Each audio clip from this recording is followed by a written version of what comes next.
What's going on, everybody? Thank you all so much for tuning in to another episode of Mi Casa es Su Casa. I am your host, Niko House, and I did want to do a report on the March for Our Lives and hopefully give some clarity as to why I didn't go and join. And actually, I was supposed to be a VIP in the March for Our Lives in South Florida, believe it or not. So before I get started, of course, I want to thank our patrons. I also want to ask you to subscribe if you have not. Also, make sure you go to our website, www.mcscnetwork.com, and make sure you bookmark that in homepage. And if you have an iPhone, you can make that into an app on your home screen, just to let you know. In the meantime, until we get the app up and running. Also, I would ask if you join our One Follow $1 campaign on Patreon. You can do so by clicking on the link in the description below or going to www.patreon.com/mikasasukasa. Now that we got that out the way, I just want to go ahead and clarify a couple of things. There are people who believe that the March for Our Lives was by students, for students, and organized entirely by the efforts of students. Now, just from a standpoint of integrity, I cannot allow that narrative to persist because I believe it is shaped the way that we've questioned what we're dealing with, and it shaped the way we've really kind of taken in the speeches and the organization and the meaning behind what's happened with this March for Our Lives movement. Now, I was actually selected to be the MC of the March for Our Lives in South Florida, and I was actually supposed to be the one to multicast the March for Our Lives movement. In other words, I was supposed to be the one to make sure that it reaches all of social media, all the different platforms, and things like that. Now, when I was selected to do this, I actually was asked to do so because my friend, who politically we didn't become friends through politics. We just became friends because we were co-workers at one point. But he suggested me to a activist who was friends with the senator, a state senator. So when they approached me, it was very upfront and clear. Hey, I'm independent. I'm nonpartisan. So if this march has anything to do with a party, no disrespect, but I just can't be included. And they said, no, there's nothing to do with that. And by the way, this is a very progressive guy. The senator is very progressive, and I'm leaving their names anonymous because, like I said, I don't think they had any nefarious intentions. They were, as honest and upfront with me as they could have been, and I was the same. And so they told me that they wanted to pay me for the event, and that but they had to wait because they needed to get some marching orders down from DC. And that was like kind of a red flag to me. So about a week, we're going to meetings and having conference calls, and I even sent my YouTube page to both the senator and the activist who was in charge of organizing because, well, I just wanted to be honest. Like I said, if you're going to pay me for an event, you want to pay me to speak at an event, you need to understand where I stand on these issues and that I'm not going to play the blame game. And they both were very receptive. Once again, they liked where I was coming from. They liked the fact that I was an independent. They liked the fact that I wasn't part of the Democratic Party. And they liked the fact that I held people accountable. So it seemed as if we were all on the same page. And I think that us three were all on the same page. However, it was about a week later that suddenly we weren't allowed to multicast because the local television news stations somehow secured rights from somebody to post it on their multiple platforms, including TV. And I didn't think anything of it, but they still wanted me to MC. So I said, that's perfectly fine. I don't mind doing that. Then I wasn't in charge of MCing anymore, which is also kind of random. Then my duties were relegated to, I went from being the person in charge of pretty much controlling all of the messaging and how it was going to be portrayed in the media and all that good stuff, to being on a platform for students or for young people to talk about gun reform from a nonpartisan perspective. I don't know whether that platform came into fruition or that forum came into fruition, because I actually decided at that point, maybe probably before that I was not going to attend, that I was not going to do the MC duties, just because I knew, they couldn't tell me a lot of the answers that I needed to know in the beginning. And the reason why was because the people who were actually in charge were not allowing them to know, because they didn't want people to know how this was being organized. But I am here to tell you from a first-hand perspective, from the perspective of a primary source that is myself, this movement, this march, was not organized by children. It was not organized by high schoolers. Just like the Women's March was not organized by your run-of-the-mill, women who had no political... No, these women all were politically connected to the Democratic Party in some way, form, or fashion. They collect a lot of money monthly for being on the board of the Women's March. March for Our Lives ended up becoming... And, the night before I was a little skeptical. I was like, I hope I don't regret not going, because I feel like the overall cause is good. And for me, the intention, the overall intention and motives behind a movement is just as important as the movement itself.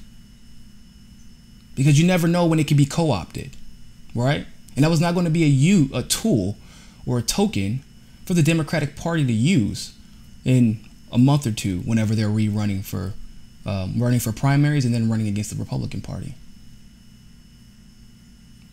Now, I want you all to think of to notice this stark contrast, if you will. The March for Our Lives was widely recorded and televised and broadcast by CNN, MSNBC, of course, maybe the largest march in DC history, largest quote-unquote protest. But it was not a protest. A protest is not a love fest. You want to know what a protest looks like? Or do you want to know the selective outrage? You want to know what selective outrage and selective coalescing looks like? Look at what happened in Sacramento not even 24 hours before that march, where police were in riot gears during a peaceful protest because a black man was shot 20 times for having a cell phone out. 20 times. Now, obviously, this isn't a first, and the Democratic Party claims to be on the side of black men getting shot. Regardless of what side of it you're on personally, the Democratic Party claims to be on the side of black men being at least speaking out against that. They supposedly are on the side of speaking out against that. Here's where it gets a little upsetting to me personally. They've never astroturfed a BLM organization, a BLM rally, if you will. They've never bussed multiple people, hundreds of people, to Chicago or Compton or Durham, North Carolina, or Fayetteville, North Carolina. I mean, any of these places where shootings are happening normally, regularly. They didn't bust a bunch of people to Baltimore. They didn't bust a bunch of people to Ferguson to help organize a rally instead of black people getting beat down for protesting a black man's death. It shouldn't even have to be a protest, but Debbie Wasserman Schultz, Levine, and the Democratic Party / DNC were the ones who organized this. Look at all the similarities between this and the Women's March. Whether you want to talk about the CNN, MSNBC parallel, like how they're being broadcasted everywhere, how it was so welcome, how they got their own personal hashtag on Twitter, by Twitter. We can talk about the verification stuff that happened on Twitter with the list goes on, but the most solid comparison, the most solid parallel is that we're probably going to see the same thing come out of the March for Our Lives as we did for the Women's March, which is that there will be no policies issued. The Democratic Party has not issued any legislation, substantive legislation, to change the laws in favor of stricter gun laws. They have not. Yet they're saying the Republican Party has a responsibility to do so. That did not happen in the Republican district, ladies and gentlemen. That happened in the district of Debbie Wasserman Schultz. The same Debbie Wasserman Schultz who has helped to allocate money away from the Broward County school districts. In the numbers, in the dollars, as high as millions a year. The millions that could be used to protect these schools, to build the infrastructure that they have been demanding for years, so that when this situation happens, they have a proper escape path. But they allocated that money for personal interests. But just like the Women's March, this will not invoke change, nor was that its purpose. There were no demands made other than stricter gun laws. There was no legislation introduced. There was no nonpartisan coalition. It was a coalition that was strictly based upon the coalescence of the establishment powers that be using these kids for their own personal motives. Now, for me, and this is a little bit more personal, I can't be part of something where I see such a stark. I mean, it's not a little contrast, people. This is a stark contrast between the BL, how minorities are treated during mass shootings or just gun violence in general, versus how these kids were treated. Now, what do I mean by that? What I mean to say is that when it comes to the lives of the people who, let's just say, don't look like me, all of a sudden there's a lot of value that is put into that. A lot of value. People, do y'all know there are drive-by shootings in Little Haiti regularly? They don't even make the local news sometimes. And if it makes the local news, it's whatever. I mean, it's drive-by shootings that end up hitting schools and injuring children. The Democratic Party doesn't even bother. And yeah, of course, once again, they put a bunch of black people and a bunch of black faces in front of their movement after the Women's March was staunchly criticized for not only leaving out minority faces, but actually pushing them out by refusing, for example, by refusing the indigenous women to have their own section, their own segment of the march, even pushing them off of the executive board. That's, like I said, for a small example. So, of course, they overcompensate and they throw us out in front like they did during the Democratic National Convention. At least they let us be a piece of their movement. But look who they put out in front. Look who's on the front of Time magazine. David Hodges and Casey and Emma. I don't think Emma is actually I don't think there's anything nefarious about Emma Gonzalez. I think the issue with Emma is that she might be naive and that she's very trusting, she's very passionate, and I hope that one day that passion grows into a legitimate, progressive energy that is then used to make legitimate change. But she's being used. But even Emma is a white-skinned Latina, and that's why they picked her, and she's LGBTQ.